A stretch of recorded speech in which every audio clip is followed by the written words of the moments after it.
Glórias a Deus. Boa noite, igreja. Que a paz seja convosco. Amém? Eu queria realmente agradecer. O nosso coração está repleto de alegria por estar aqui com os irmãos nessa noite, por podermos ouvir a palavra do Senhor juntos, compartilhar. Amém? Gostaria de agradecer ao pastor Verlan, a Edvane, sua esposa, a sua família e a toda a igreja por nos proporcionar esse momento, por poder abrir as portas da sua igreja para estarmos juntos, porque somos um só corpo em Jesus, amém? Somos uma família em Cristo, mesmo distantes, mesmo que muitas vezes não nos conhecemos, mas somos um só corpo em Jesus. Então isso faz toda a diferença na nossa vida. Nós nos identificamos porque nós estamos firmados na mesma rocha, amém? Gostaria também de agradecer a minha família, né? Ao Marcelo, meu esposo, Geraldo, Karen, que sempre estão comigo, sempre estiveram comigo em todos os momentos, e eu louvo a Deus pela minha família, porque o nosso maior ministério é a nossa família, antes de qualquer coisa, amém? Eu gostaria que você abrisse a sua Bíblia no Salmo 91. Quando o pastor estava falando no início sobre o Salmo 121, me fez lembrar novamente. Falei que Deus me deu esse salmo para falar nessa noite, e o pastor trouxe o Salmo 121 também. Eleva os meus olhos para os montes. Então, esses dois salmos, irmãos, falam de o nosso abrigo, a nossa fortaleza, o nosso lugar seguro. Muitas vezes nós passamos por dificuldades, por aflições da nossa vida e achamos que estamos sozinhos. Nos sentimos tão sozinhos, tão indefesos, achamos que Deus nem ouve a nossa oração mais. Só que em toda a Bíblia, Ele vem nos dizendo e nos alertando: eu sou o seu abrigo, pode se refugiar em mim, se esconda debaixo das minhas asas. Aquele que habita no esconderijo do Altíssimo pode dizer, o Senhor é o meu Deus. Quando nós confiamos no Senhor, irmãos, e entregamos a nossa vida a Ele, através do sacrifício de Jesus, reconhecendo que Jesus morreu, ressuscitou, está vivo à direita do Pai, intercedendo por nós. Quando nós reconhecemos os nossos pecados e aceitamos o sacrifício de Jesus por nós, nós somos dele, nós estamos firmados nele. E Jesus nos garantiu que nós não ficaríamos sozinhos. Nós teríamos o Consolador, que é o Espírito Santo, para estar conosco, para nos consolar, para nos livrar das dores, das dificuldades, mesmo passando pelas aflições, mesmo passando pelas dores. Ah, Karine, mas o que é isso? Como assim? Como é que eu vou sentir dor e ao mesmo tempo vou ser livre da dor? Eu vou compartilhar com os irmãos um pouquinho da minha história e logo após nós vamos dar continuidade a essa palavra. Nós vamos assistir um vídeo bem rapidinho, só para que os irmãos conheçam um pouquinho. E logo após nós vamos continuar a falar. Então, dando continuidade, irmãos, vocês viram um pouquinho das fotos no vídeo. No ano de 2014, eu estava morando em Belo Horizonte com meu esposo, os meus filhos. Meu esposo estava terminando o curso, ele é bombeiro e foi fazer o curso em Belo Horizonte, ia ficar mais de um ano e nós fomos todos juntos. Quando ele estava terminando esse curso, eu comecei a sentir algumas dores na perna direita. E eu comecei a ir no médico, fui em vários médicos, até que foi constatado que eu estava com uma doença chamada osteosarcoma, que é câncer no osso. Eu nunca tinha ouvido falar que existia câncer dessa forma. Por isso que nem me veio na cabeça. Eu imaginei 1001 coisas. Os médicos também acharam que era tendinite, que era outras coisas. E aí, quando confirmou, foi aquele susto, né? A primeira coisa que a gente pensa quando te falam que você está com câncer é o que a maioria já sabe. O que a gente pensa? vou morrer. Né? Eu pensei a mesma coisa. Falei, e agora, meu Deus? Tem 2 filhos adolescentes, tenho um esposo que está formando agora, e eu estava morrendo de alegria, queria participar da formatura dele. Estava sonhando com esse dia, para a gente vir para Montes Claros, e nós 2 cheios de sonhos, nossos filhos, né? O Geraldo iria fazer faculdade, a gente estava todo empolgado, e de repente, essa notícia. E aí, eu fui correr para fazer tratamento, já fui encaminhada para o especialista, comecei a fazer quimioterapia.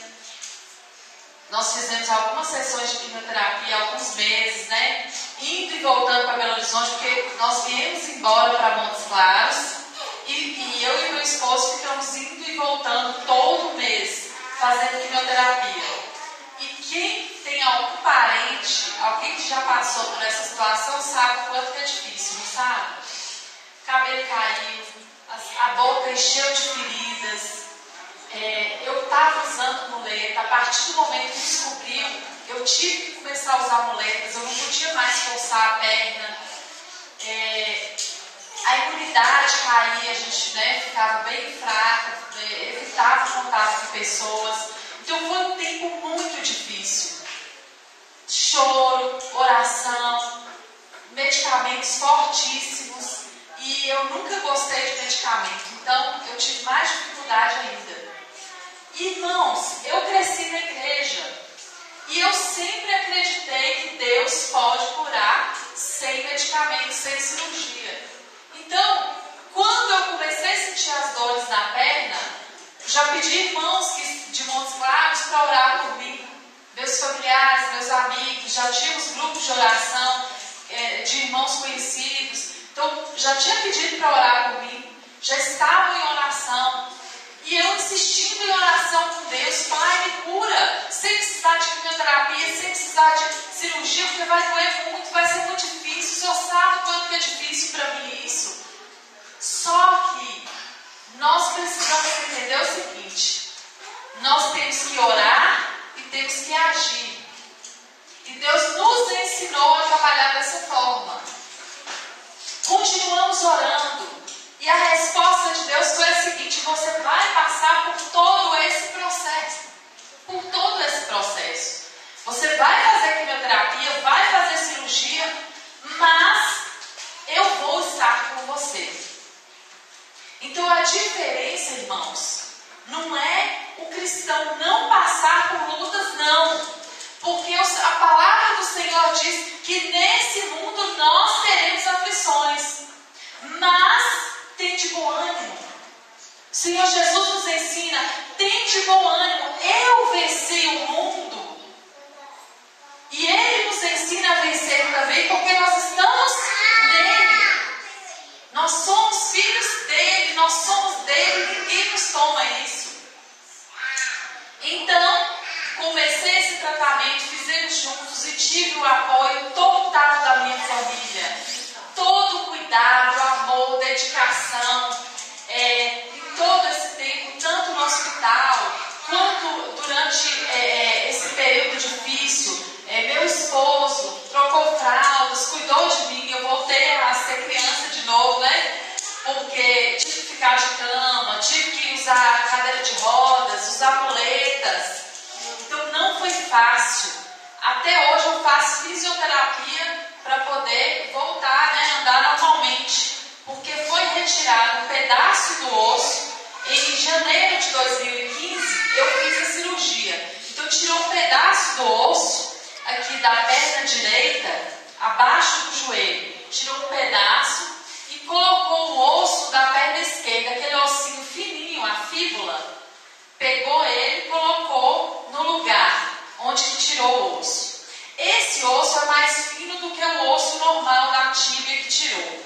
Então ele vai demorar algum tempo para voltar a ficar do mesmo tamanho, da mesma espessura do outro que foi retirado, certo? E também colocou a placa, os médicos colocaram uma placa de titânio para ajudar a sustentar também. Então eu tenho que ter todo o cuidado, tenho que continuar fazendo exercícios para poder fortalecer fortalecer a musculatura e andar normalmente. Mas em tudo, irmãos, em todo esse tempo, eu vi o cuidado de Deus. O cuidado dele através do que ele me falava, através das orações dos irmãos, através do amor da minha família, de todo o cuidado, dos meus filhos cuidando de mim. E normalmente as mães querem cuidar dos filhos, do esposo, né? Da casa. Só que quando acontece uma situação de doença, não é porque a gente quer, mas a gente não pode cuidar da mesma forma. E a gente passa a valorizar cada detalhe. Quando você perde, você dá mais valor mesmo. Então eu tinha vontade de fazer as coisas, de cuidar da minha família, e não conseguia. Eu não podia tomar banho sozinha, eu não podia sair mais sozinha. Então tudo era muito difícil. E a gente valoriza cada detalhe. Quando eu passei a poder ir no guarda-roupa guardar as minhas roupas, quando eu passei a sair de casa, eu lembro que o dia que eu saí da cama, que eu não queria nem dormir lá dentro de casa, eu queria dormir no quintal. Meu esposo me colocou uma poltrona para mim no quintal, e aí eu fui ver a luz do dia, porque eu fiquei muitos dias de cama. Gente, é maravilhoso. A gente passa a agradecer por cada detalhe. Então, o que eu queria dizer para você nessa noite: não espere passar por momentos difíceis ou por doença ou qualquer outro problema para você valorizar a sua família, para você valorizar o que Deus te deu, para você ser grato pela salvação. Jesus já te deu tudo. Você não precisa de mais nada. O que vem agora é lucro.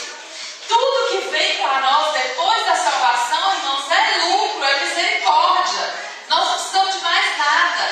Então seja grato ao Senhor pela sua vida. Celebre a sua vida todos os dias. A partir dessa enfermidade, eu prometi a Deus que eu iria celebrar a minha vida, que eu iria me alegrar por cada dia de vida que Ele me desse, mesmo se não fosse muitos mais anos, que sejam 5, que sejam 10, não importa a quantidade, mas eu quero celebrar a minha vida, eu quero sentir o gosto da minha vida, o gosto do que eu como, a presença da minha família, o gosto de estar com a minha família, com os meus amigos, de estar na igreja. Como é bom estar na igreja, como é bom adorar o Senhor na igreja. Muitas pessoas não podem fazer isso.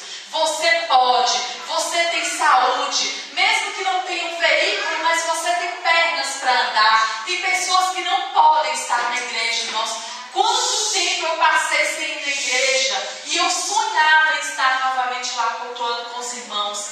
É tão maravilhoso quando você chega novamente, senta no banco para adorar o Senhor em comunhão, que nós possamos aprender a valorizar uns aos outros, a amar verdadeiramente uns aos outros, como a palavra de Deus diz.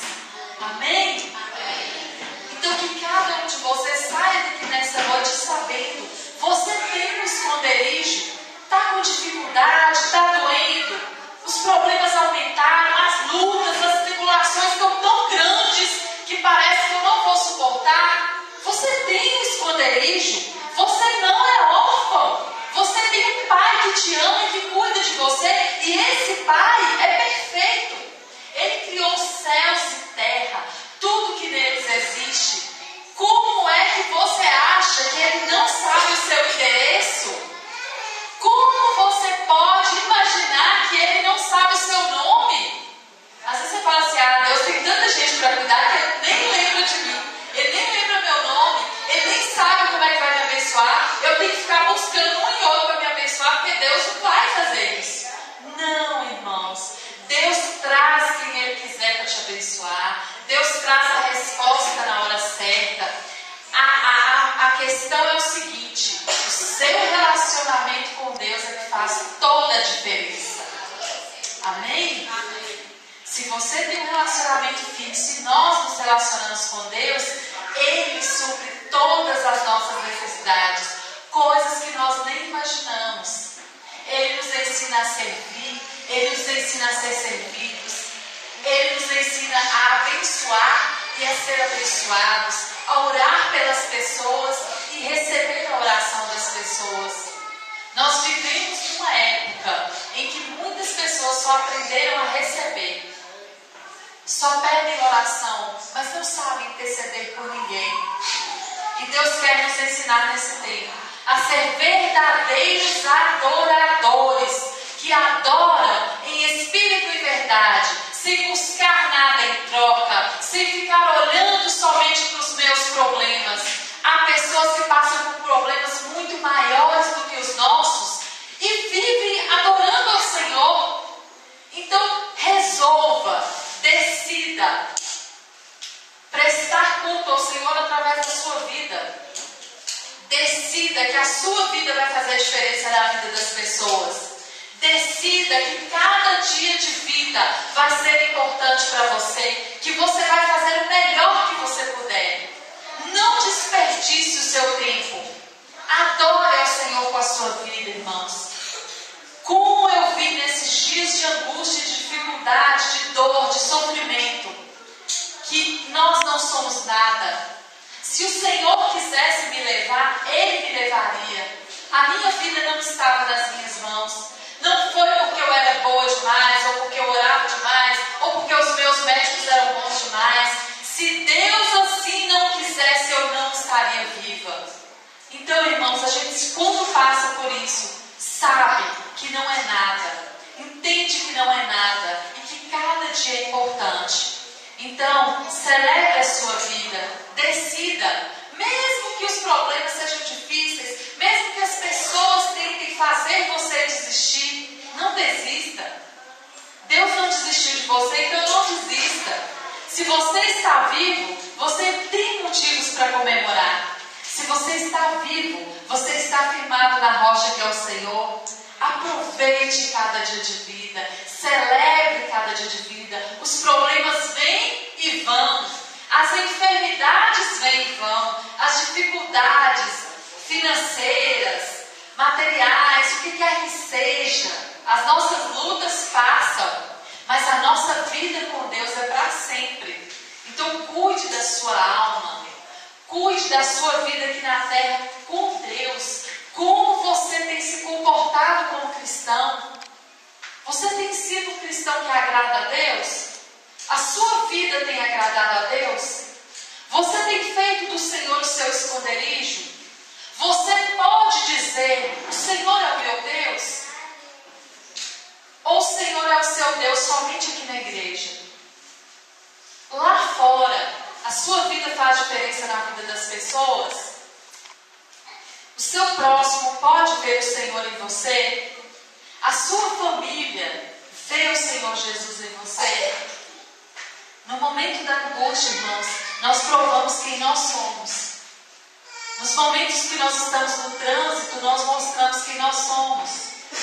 Nos momentos que nós somos provados e tentados a pecar, nós mostramos quem nós somos.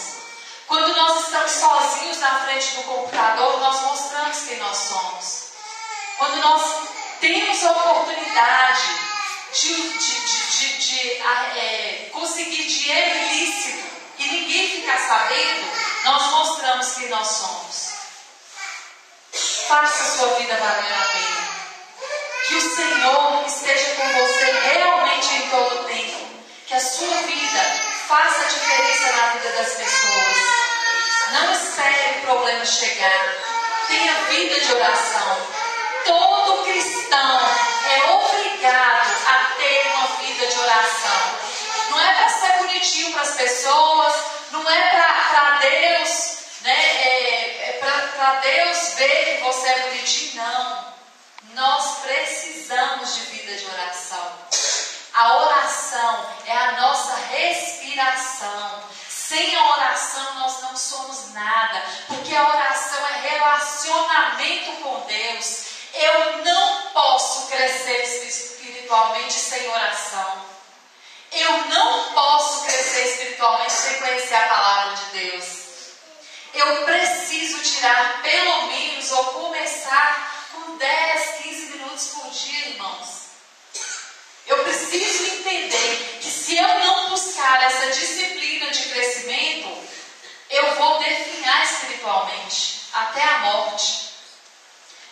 eu me entristeço hoje e eu fico imaginando como Deus se sente.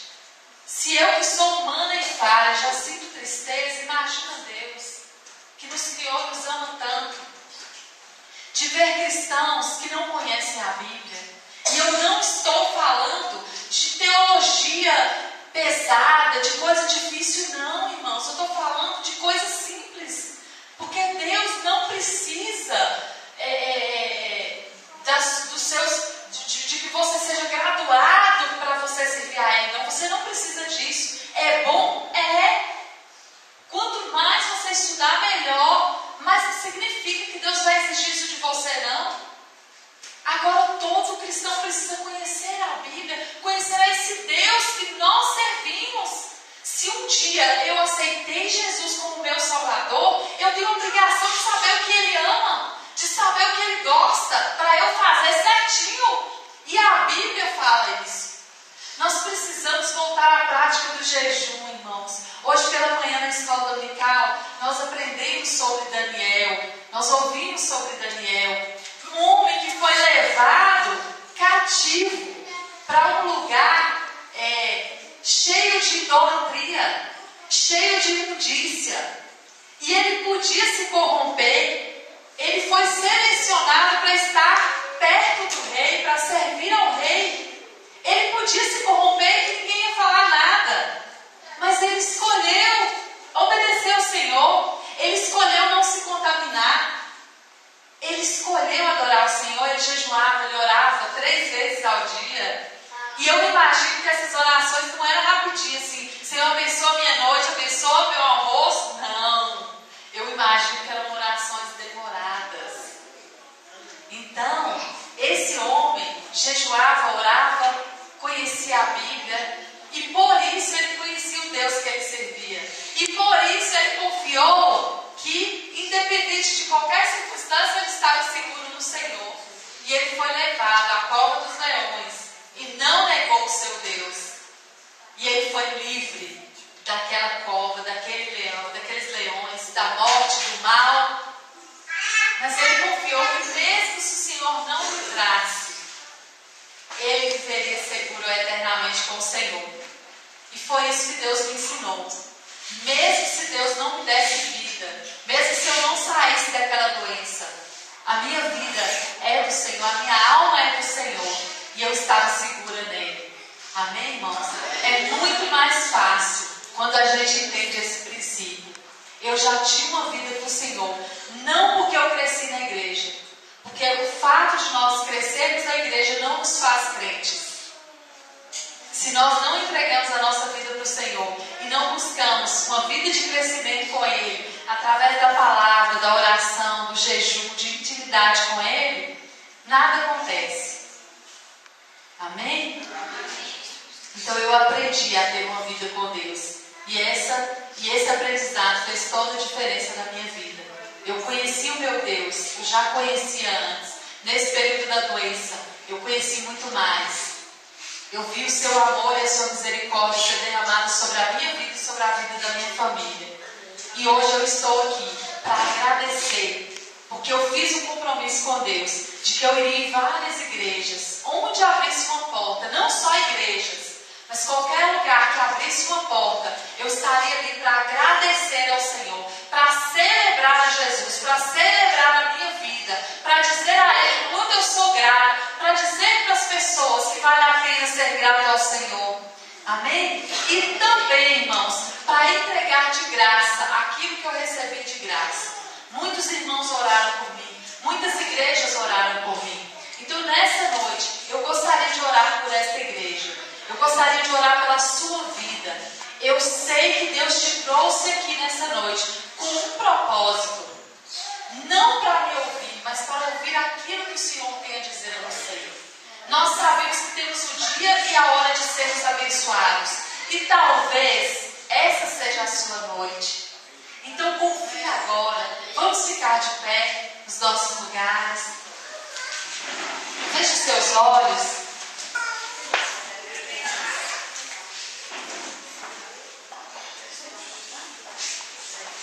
Mais uma vez, Pastor Jesus. Bom, como é que eu vou sintetizar aqui, é brincadeira, né? Mas o apóstolo Paulo, em 2